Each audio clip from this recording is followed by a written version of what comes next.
po. Ayan. Okay, okay. 1-1 lang kayo. Pasensya na kayo, masyado excited. Hindi po naikabit.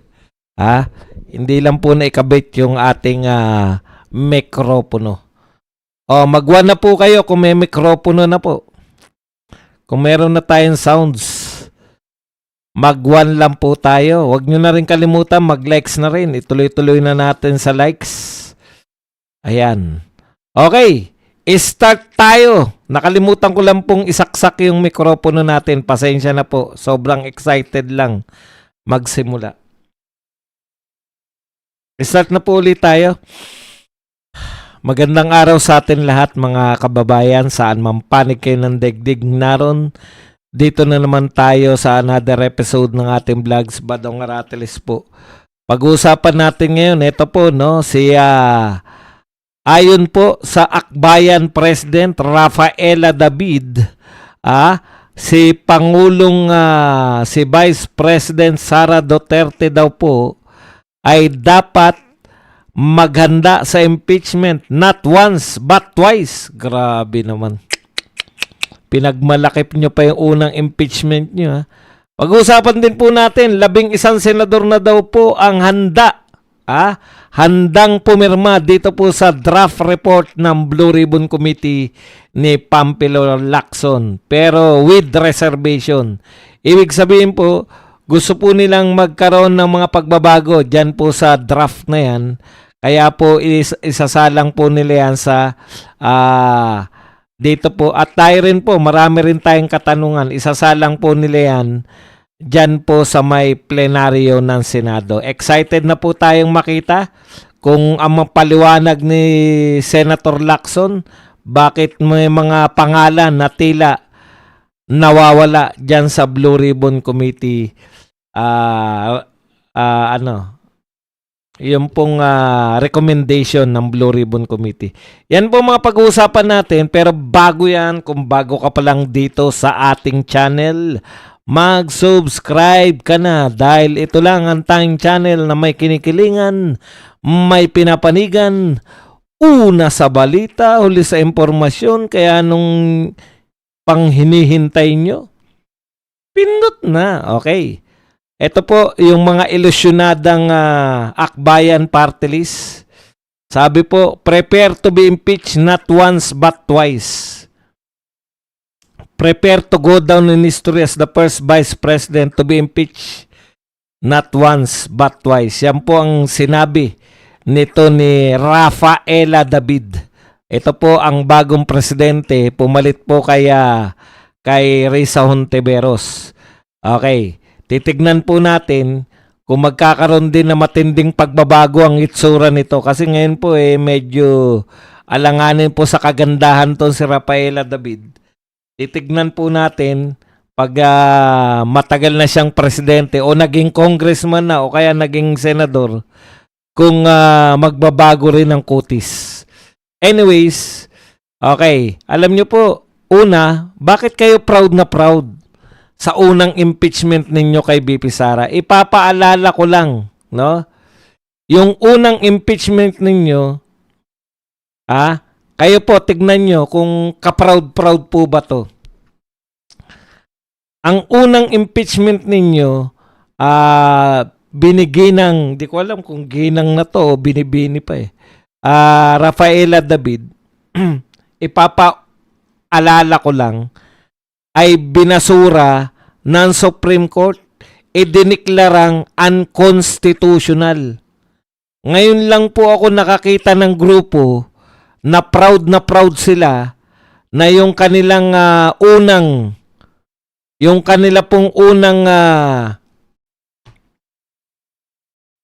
impeachment, proud po silang diniklarang unconstitutional.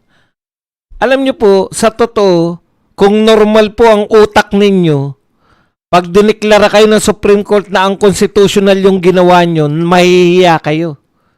Di ba? Kayo proud Ipinagmamalaki nyo pa na, pinaalala nyo pa na na-impeach na si BP Sara.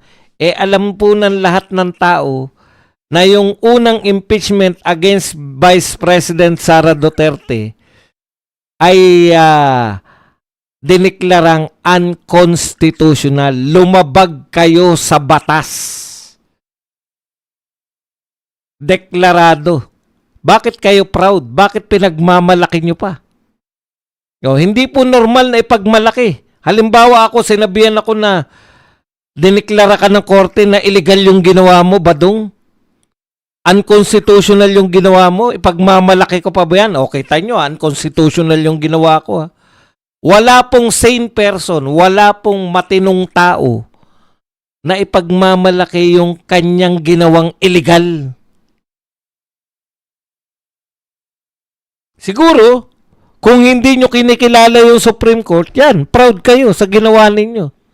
Pero sa kumikilala sa batas, hindi po nakaka-proud ang illegal na gawain. Ang unconstitutional, kung unconstitutional po ang inyong ginawa, illegal po yan sa tingin ng batas. Bakit kayo lang po ang grupong nagmamalaki? Kahit po siguro yung mga halang ng bituka sa mga kriminal na. Hindi po nila maipagmalaki na magnanakaw kami. Dami namin ninakaw. Wala po akong narinig na magnanakaw na pinupost pa sa social media o nagpapa-interview pa para sabi, dami namin ninakaw. Pinagnakawan namin yan. O ano ba yung pagnanakaw? Illegal. Labag sa konstitusyon. Unconstitutional.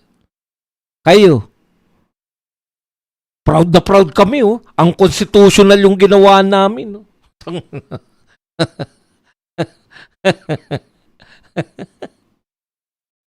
Okay. Sagutin natin punto per punto tong tokmol na to. Fanny, it rattled her enough to release a video message not to answer the serious charges. Ikaw ba, Rafaela David, dinidemanda ka? Sasagutin mo siya sa press yung demanda sa'yo? Saan mo dapat, ano ang proper? Saan mo dapat sagutin pag ikaw ay nireklamo? Sa korte. Kung siya ini-impeach nyo, hindi ba kayo makapaghintay? In-impeach nyo na, gusto nyo pa sagutin kayo ngayon? O ikalawa, actually sinagot na kayo. Proud na proud kayo, pero ang sagot sa inyo, wala namang basehan yung inyong nerereklamo sa akin. Okay. Desperado raw si BP Sara na kaya inatake yung kanilang chair emeritus na si Senator Risa Hontiveros. Nag-release daw ng video message si BP Sara dahil desperado siyang atakihin si Risa Hontiveros. So, ibig sabihin, ang sinasabi niya, grabe kasi, talagang desperado na siya. Ibig sabihin, first time niyang umatake. Pwede mo sabihin niya kung first time ni BP Sara umatake. Ipapaalala ko lang sa iyo, Rafaela David, hindi special yung chairman emeritus mo na si Risa Hontiveros. Normal sa mga Duterte yung atakihin yung mga bumabanat sa kanila. Bakit? Hindi sila sanay na nagdedemanda eh. Alam po nila na dapat kung ikaw ay politiko, alam po nila na dapat kung pinasok mo yung politika, hindi ka balat sibuyas. Yung amo mo mayat maya nagdedemanda kasi hindi naman niya kayang mamulitika. Hindi niya kaya yung politika, hindi niya bait-baitan, pero pinakasalbahin naman sa lahat. Oo, kayo ang typical na santong kabayo, banal na aso. Yung kanta na yun. Kasi bait-baitan kayo. Hindi po obra bilang politiko yung balat sibuyas katulad ng amo mong si Risa Hontiveros. Ang ginagawa ni BP Sara, instead na idemanda niya yung mga bumabanat sa kanya, binabanatan niya lang din. Special ba si Risa Ontiveros? First time bang bumanat ni BP Sara ng mga politiko sa kanyang mga video? Hindi po. Binanatan niya na si Anticler, binanatan niya na si Franz Castro, binanatan niya na si Martin, binanatan niya na si Saldico, binanatan niya na si BBM. Hindi special yung amo mo. Huwag niyong palabasin na nag-effort pa si BP Sara na mag-video para lang banatan yung amo mo. In fact, ang sinasabi niya sa video, walang kakwenta-kwenta yung sinampan niyo sa kanyang impeachment case. Yun ang binidyo niya. Dahil ang amo mo noon pa nagbabalak na maging presidente ng Pilipinas, pero sa isang kondisyon, i-eliminate si BP Sara. Yun yung pinarinig. Nilalantad yung amo mo. Ang lakas ng mag-ambisyon na maging presidente, pero aminado na gagawin niya lahat para mawala sa kapangyarihan yung anak ni Digong. Hindi special si Risa Ontiveros. Naintindihan mo? Hindi siya ang kauna-unahang ginawan. Ang kahilera niya lang si Anticler, si Franz Castro. Mas marami pang ang video si BP Sara laban kay Franz Castro. Ibig mo sabihin, magkalibel lang si Franz Castro. Kung ang batayan mo ay nag-effort na mag-video dahil sa yung puon na si Risa Ontiveros, Our Lady of Immaculate Insertion, alam mong hindi totoo yan. O hindi nyo talaga inalam. Kasi proud na proud kayo, binanatan kayo ni BP Sara eh. Si Trillanes, ang daming beses binanatan. Pati nga yung mga walang katuturan eh. Na tao katulad ni Franz Castro at ni Anticler, binabanatan eh. Feeling nyo naman, special. Gumawa pa raw ng video si BP Sara. Saan binabanatan ni BP Sara sila Franz Castro? Sila Anticler? Sila Trillanes? Sila Saldico? Martin Romualdez? BBM? Pati yung asawa ni BBM, binabanatan. Saan? Hindi ba video rin? Sa video lang. Hindi po nagsusulat si BP Sara. Kung may babanatan siya, true video. Kaya wag nyong napaka-special ni... Pinalalabas nila, tuwan-tuwa sila. Special, oh. Special si Risa Ontiveros lang binanatan. Utot nyo. Hindi siya special. Nangarap kang maging presidente tapos takot ka kay BP Sara.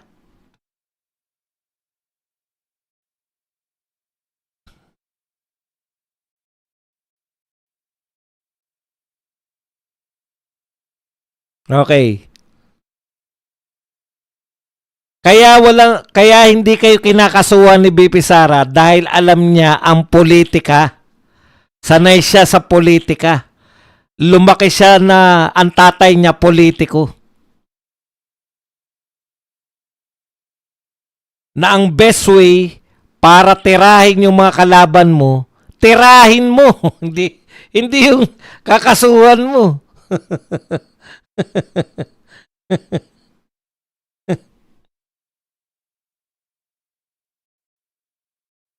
Mana yan sa tatay niya. Hindi po dinimanda ng tatay niya si Leni Robredo, si De Lima, si Trillanes.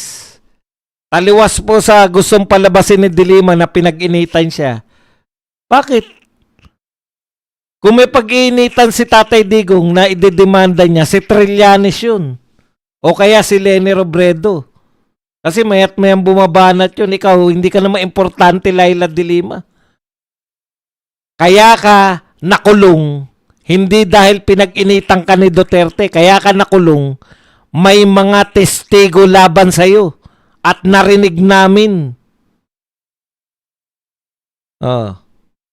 Kaya ikaw, Ping Lacson, mali yung gusto mong palabasin na interparliamentary courtesy.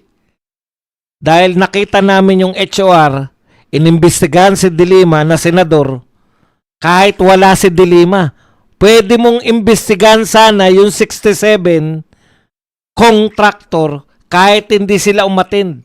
Pwede mo sana imbestigahan si Martin kahit hindi umattend.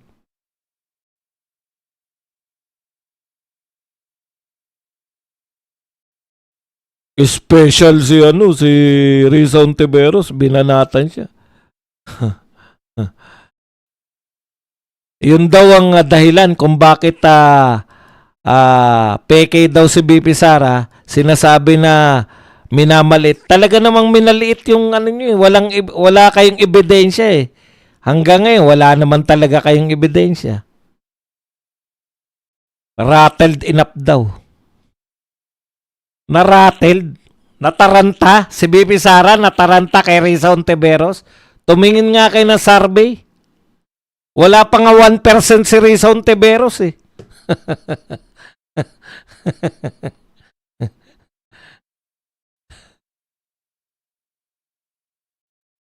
Ginugulo lang namin ang mga utak nyo.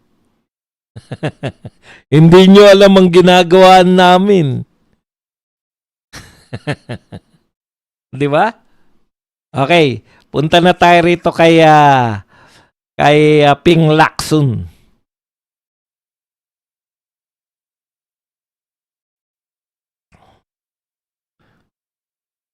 Ito muna yung sinabi muna ni Ping Lacson. Dahil nabisto na eh. May nagpakalat eh. Ng draft niya. It's already there. Papanindigan ko yan. I will take full responsibility dito sa complaints. Yan. Ping Lacson confirms draft report recommends plunder charges over alleged multi-billion peso flood control scam. Papanindigan niya raw. I will take full responsibility dito sa complaints. Okay. Ano ba tong mga nilalaman? Yan, binisto ni Erwin Tulfo. Sabi ni Erwin Tulfo, may 11 ng senador na kabilang sa majority block ang very willing na pumirma rito sa committee report ng Blue Ribbon. So okay na yan. Ibig sabihin, nagkaroon na ng committee report. Pipirmahan na nila. Pero, ayon kay Tulfo, siyempre, alam nyo naman si Tulfo, mga namumulitika yan, gustong tumakbong presidente or vice president.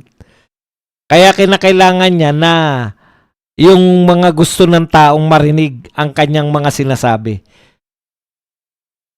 Ano po hindi po ginagawa, sinasabi. Iba po yung ginagawa sa sinasabi. Panahon po ni Duterte, gusto ng tao yung ginagawa ni Tatay Digong. Dito po, dahil wala naman sila talagang ginagawa, yung sinasabi man lang nila ay gustuhin ng tao. Okay. Sabi ni Tulfo, may amendments kami. Pipirma kami with reservations and amendments sa committee report. Yan. Parang we're saying we're not happy with this report na unang pinalabas. Hindi pala kayo masaya. Bakit nyo pipirman? Alam niyo yun po. Sabi nila, hindi raw sila masaya. Kung hindi kayo masaya, bakit nyo pipirmahan? Ang committee report yan ng committee nyo with recommendation sa mga naganap sa investigasyon ng Blue Ribbon. Kung sinasabi mo, Erwin Tulfo, ito, i-quote ko siya.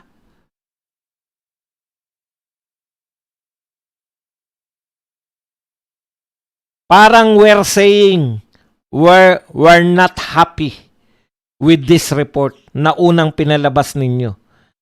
The draft. We want to make changes. We want our individual amendments. Kaya dadalhin siya sa floor. Mali. Bakit ka pipirma kung ikaw ay hindi sumasang-ayon? 'Di ba? Bakit hindi kayo mag-usap-usap muna sa Blue Ribbon bago nyo pirmahan? Ibig sabihin, kay Erwin Tulfo, okay lang na mauna yung pirma niya. Ang ibig sabihin kasi ng pirma mo, Erwin Tulfo, sumasang-ayon ka dun sa laman. Ewan ko ba kung ano po ang mahirap ispilingin. Kasi panay tokis tong mga to eh. Hindi ka na nga sang-ayon, pipirma ka pa. Hindi po ba malaking kalokohan yan? Pinapipirma ka.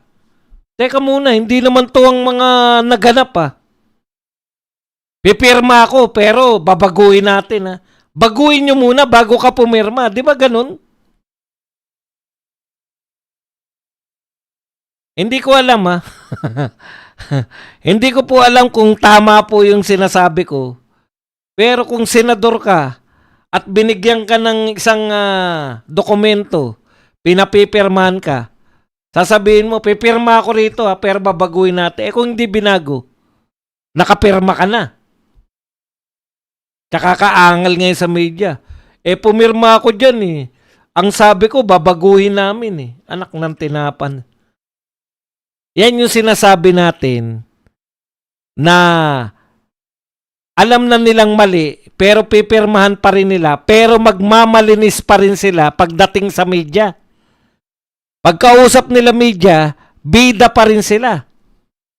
Halimbawa, pumirma yan dun sa 2026 budget.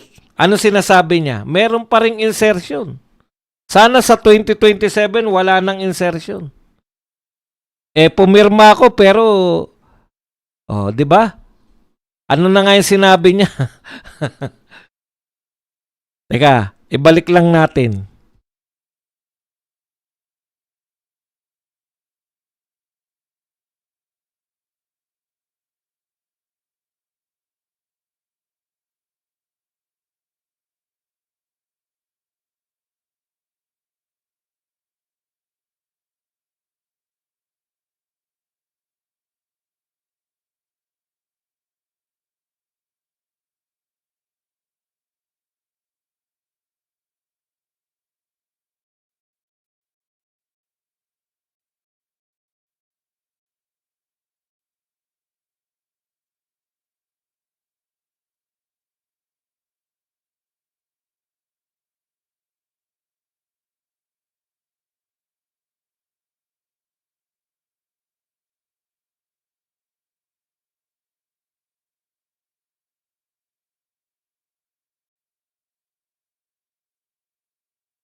Ito. Ang sinabi niya ron sa pagpirma niya ron sa 2026. Ito sinabi niya eh. Tulfo revealed he signed the 2026 budget report with a heavy heart because House of Representatives counterparts insisted on retaining billions in unprogrammed funds despite his objection. So, ibig sabihin, pwede kang hindi pumirma, no? Pwede kang hindi pumirma dahil ayaw mo yung budget, pero pumirma ka pa rin. Tapos, babawi ka na lang, doble kara eh. Pumirma ka na merong unprogrammed funds, pero hindi ka pwedeng sitahin ng media kasi ang paniniwala mo, dapat walang unprogrammed funds. Eh, nagkaroon ng program funds. 'Di ba? May unprogrammed funds pa rin. So, ang katwiran mo ngayon, pumirma ka with a heavy heart. Pumirma ka pa rin. Ngayon, eto na naman, Blue Ribbon Committee report na naman, eto na naman ang sinasabi mo. We're not happy with this report ng unang pinalabas nyo. The draft, we want to make changes, we want our individual amendments. Kaya dadalhin siya sa floor. Bakit ka pipirma? Kung alam mong may mga mali, bakit ka pipirma kung hindi ka sang-ayon? Yan yung problema ng mga gumawa na sila ng mga mali. Sumang-ayon na sila sa mali. Tapos, kakatwiranan lang nila na hindi ako mali kasi pumirma ako pero alam kong mali. Kaya nga gusto ko baguhin. Eh kung hindi na baguhin, katulad nun, pumirma ka sa budget, tapos na yung budget, nakapirma na kayo eh. Sasabihin mo, with a heavy heart, pumirma ako, mabigat ang puso ko nung pumirma ako dyan dahil ayoko naman nung pinirmahan ko. O, pangalawa na to, ano yan, tuwing pipirma ka? Paano pag naging presidente ka? Puta, pipirmahan mo yung mga mali-mali. Sasabihin mo, Filipino people, pasensya na kayo. Pumirma pa rin ako, kaya lang masama ang loob ko dahil mali-mali. Hindi po pwede ang ganyan. Anong uri ka ng senador? Alam mo nang mali, pipirma ka pa, tapos sasabihin mo, pero dapat baguhin to. Di ba?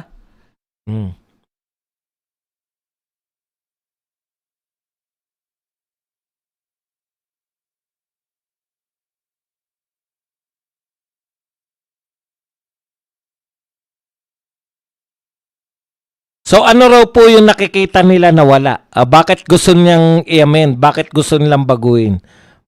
Yan. May amendments kami. Pipirma kami with reservations and amendments.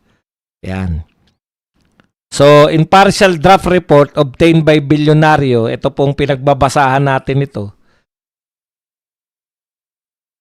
Yung BRC po ay nire-recommenda yung filing ng several plunder and criminal complaints laban po sa mga sumusunod kay Senators Chis Escudero, Jinggoy Estrada at Joel Villanueva na lahat po ay miyembro ng minority bloc. Okay. Ganun din po ang mga sumusunod na dating Senador Bong Revilla, dating Congressman Saldico at dating Congressman Mitch Calayon Uy. Ayan. Bakit daw ayaw ni Tulfo yung BRC? Kasi ayon sa kanya, initially parang malamya yung mga wordings doon. Tapos may mga hindi nakasama. Yung feeling ng ilang mga kababayan natin kasi may nakakausap ako lately na bakit si ganito wala, bakit si ganun. Para mapag-usapan, we can ask bakit nga hindi sila kasama. So aminado si Erwin Tulfo na dapat may mga pangalan doon na hindi nakakasama sa report. Yan ba yung gusto mong ipasok? O wala lang? Dahil tinatanong ka lang ng media kaya ka nagsasabi with reservation. Pero pag nakalusot na, okay na. Palusutin lahat eh. Sa mga Tulfo, palusutin lahat. Pag nakalusot na pumirma siya, okay na yun sa kanila. Eh ang tanong, paano kung hindi nakalusot? May katwiran siya. 'Di ba? Gusto ko nga pumirma nga ako pero with reservation. Kalukuhan po 'yan eh. It's either pipirma ka o hindi. Sa isang report.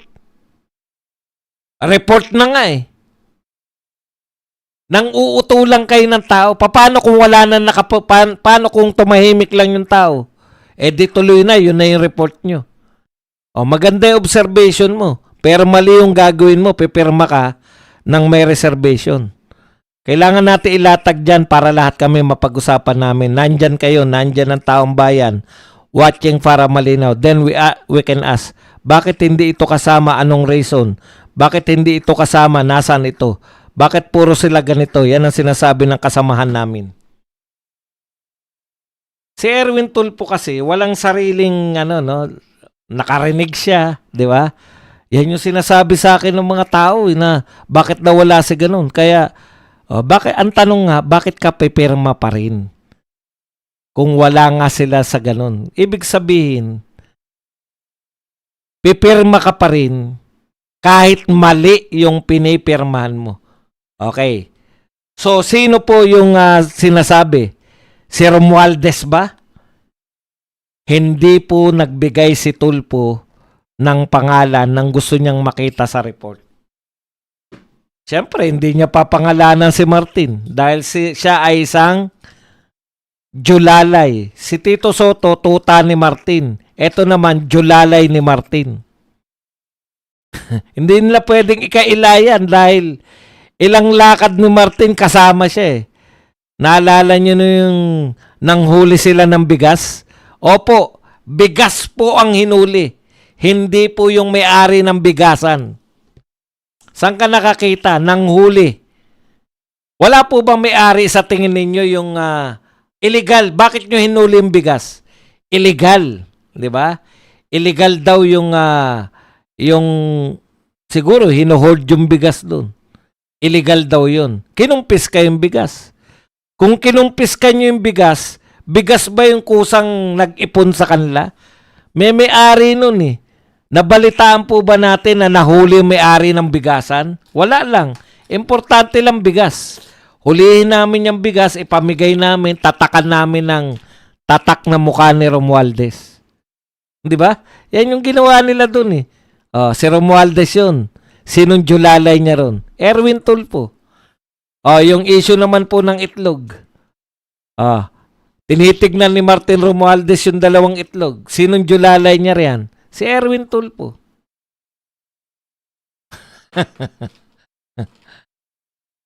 Smuggler daw yun. So, ang nahuli nila, yung bigas, hindi yung may-ari. Hindi raw nila kilala may-ari. Putang, kusayan tumayo dyan. Magtanong ka lang sa tricycle driver, kilala yung may-ari. Ang laki niyan, ang laki nun di ba? Tanong mo sa tricycle driver, kanino yan? Ay, kay congressman ano po yan? Kanina, ay kay mayor po yan. Kanina, kay Gov po yan. Hindi nyo nakilala kung sino yung smuggler. Hindi nyo nakilala kung sino yung hoarder. Ang importante sa inyo, kinumpis kayong bigas.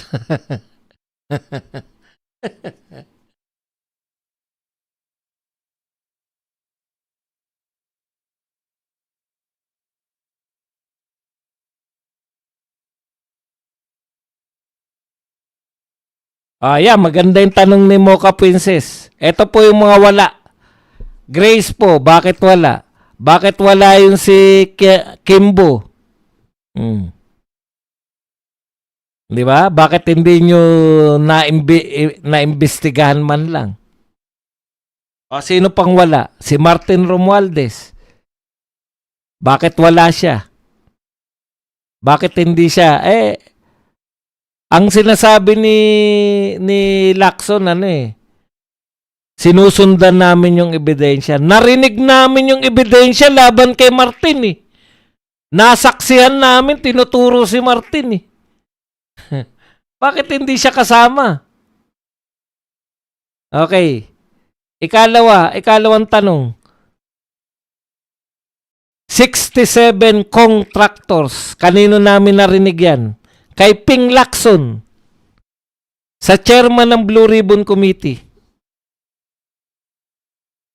Nasaan sila? Bakit wala silang rekomendasyon na kasuhan? Asan yung 67 contractor? Sa'yo galing yan. Wala nga kaming kaalam-alam dyan. Hindi kulang. Sinadya nila yan. Ano kulang? Hindi talaga nila inimbestigahan si Martin. Hindi talaga nila inimbestigahan yung contractor.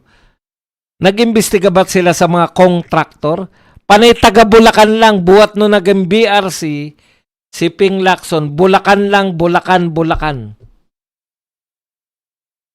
Nasaan si Sandro? Nasaan si Riz? Ang dami, di ba? Bakit nyo tatapusin agad? Partial lang ba yan? O tapos na? Di na kayo mag-iimbestiga. Kung hindi ka naman nag-iimbestiga, Ping Lacson, bakit hindi mo pa ibigay sa iba? Wag ka na. Ang tagal na naman, maglulunis na naman. 2 linggo na namang walang investigasyon ang Blue Ribbon. Bakit tapos na ba? O anong purpose nila? Ititigil nila lahat ng investigasyon. Tigil na yung ICI, tigil na lahat, wala na maririnig. Hindi nyo pwedeng itago yan sa tao. Yang mga pagnanakaw ngayon, hindi yan pwedeng maitago. Kasi nag-i-impeach kayo ng 125 million lang. Nag-i-impeach kayo ng ang binibintang nyo ay hindi pinapaliwanag yung 125 million. Correction po, hindi chori-choril. Hindi po yan ethics committee, pinakakasuhan po yan ng plunder. Hindi po ethics committee yan. Kaso sa plunder. Pinakakasuhan, hindi po ini-ethics.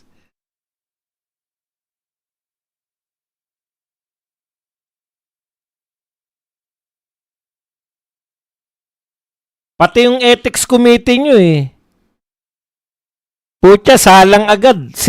Isasalang agad sila Chis Escudero. Matagal na yung kay Risa Ontiveros eh.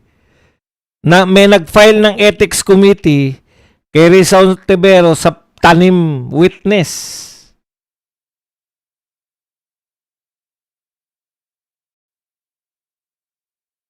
Kaya ang pinakamalaki po nating problema dito po, yung Blue Ribbon Committee ayaw mag-imbestiga. May mga lead na kay Martin Romualdez, ayaw ipursu. Kala ko ba, ipupursu mo yung mga Lacson. Ganito po magpursu si Lacson laban kay Martin Romualdez. Nung si Gutesa po ay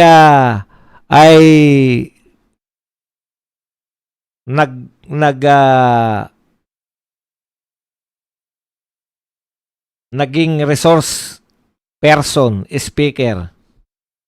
Nagbunyag po si Gutesa na sila ay nagdi-deliver ng mali-maletang basura kay Martin Romualdez. Hindi ba dapat ipurso mo yun? Ano ang pinurso ni Ping Lacson?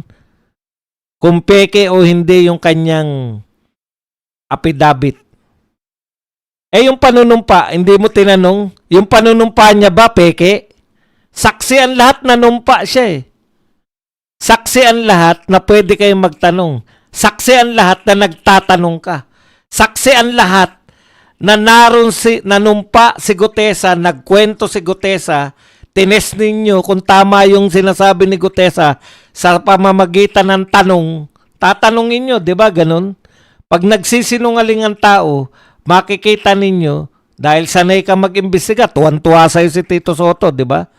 Ikaw ang pinakamagaling na investigador.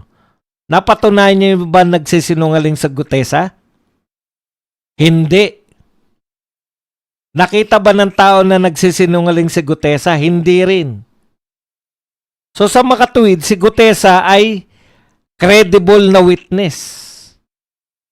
Pero anong una nyo kinabukasan? Anong una nyo ginawa? Siniraan ninyo si Gutesa. Yan ba yung pagpupurso sa ebidensya? May isang katiwa-tiwala, may isang tao na hindi yumaman dahil dyan sa flood control. Nakonsensya lang siya dahil siya ay Marines.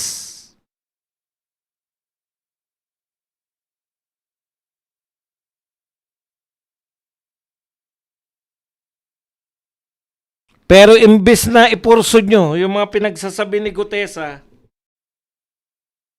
wala lang. Binaliwala nyo. Pinurso nyo yung sinasabi na peke yung notaryo.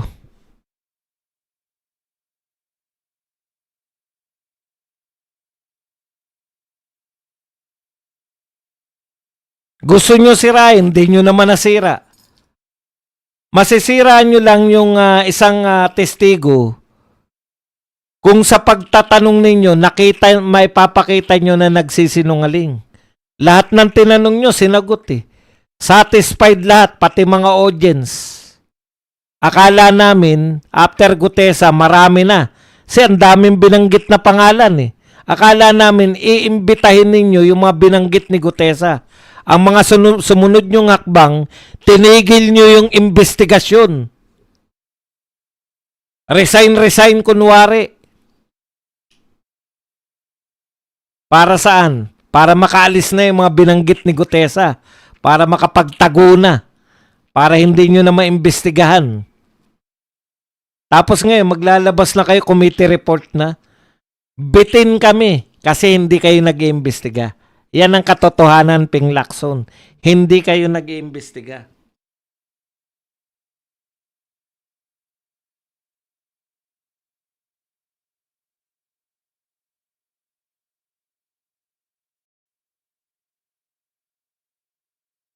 Thank you very much kay Mocha Princess na nagbigay sa atin ng $5.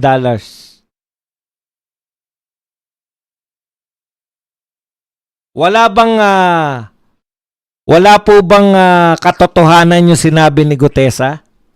Okay. Kung wala po, ang kinakailangan lang po ni Gutesa, sa totoo lang po, magko-corroborate sa mga sinabi niya. Pinatotohanan yan with matching pictures and video ni Congressman Saldico.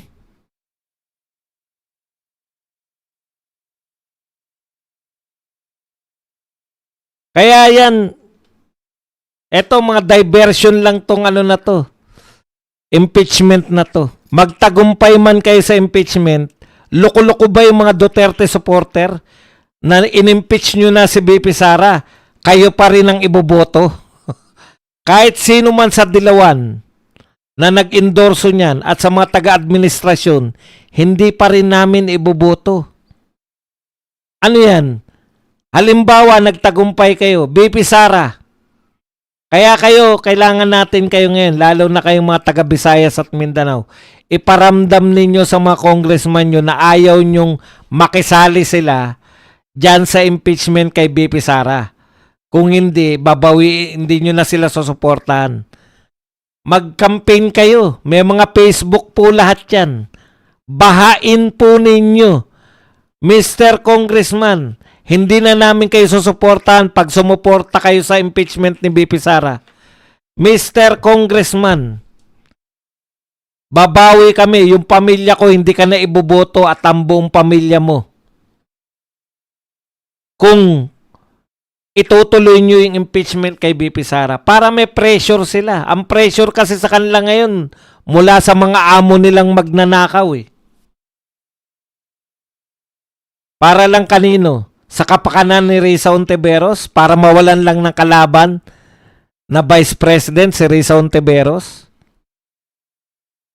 Kalampagin ninyo yung mga congressman ninyo. May mga pages yan. Kalampagin nyo. Sabihin nyo sa kanila na hindi namin kayo susuportahan.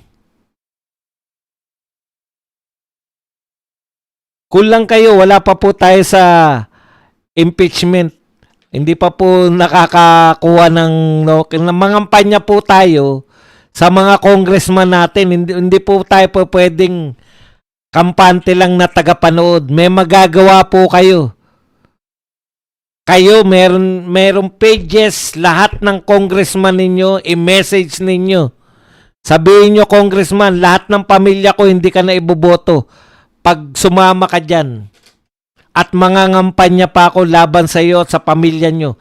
Bahain ninyo yung mga pages ng inyong mga congressman para ipakita nyo sa kanila na ayaw ninyong ma-impeach si BP Sara Duterte.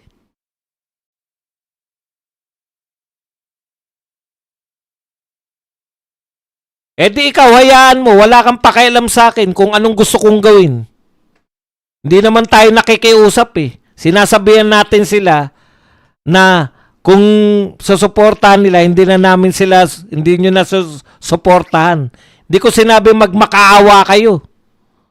Utak, kakausapin mo lang yung congressman mo, ano yan, paawa kagad. Kung ayaw po ninyo, ayaw nyo mag-rally, ayaw nyo, miski sumulat lang, miski mag-post lang, message lang, wag po kayong umasa.